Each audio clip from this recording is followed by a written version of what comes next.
সে তো সেদিকে যেতে দেয় না।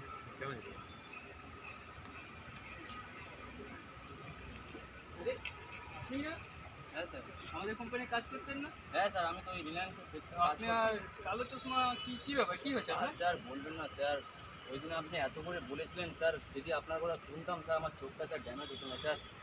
সুপারভাইজারের কথা শুনতে গিয়ে স্যার কি একদম করে হলো আপনার চোখ ড্যামেজ? স্যার আপনি তো বলে চলে গেলেন স্যার সুরক্ষাভাবে সাবধানে কাজ করবি, আমি তো সুপারভাইজারের কথা শুনে স্যার করিনি কাজ, আমার তো চোখটা হুইল লেগে গেছে, পুরো ড্যামেজ হয়ে গেছে স্যার, পুরো ফ্যামিলি পথে বসে গেছে স্যার, কোনো কোম্পানিতে কাজে লাগে না স্যার। তাহলে ভাবুন, আপনি যদি সেই সময় ফেস হ্যাঁ শিল্ডে স্যার, পরে কাজ করতেন আপনার কথা শুনে তাহলে স্যার, আপনি ঠিক থাকতেন, হ্যাঁ স্যার, আপনার ফ্যামিলিও ঠিক থাকতো, একদম স্যার, আপনার এই অবস্থা হতো না। না স্যার, না স্যার, বলবো স্যার কোনো কোম্পানি আর নিচ্ছে না স্যার কাজ।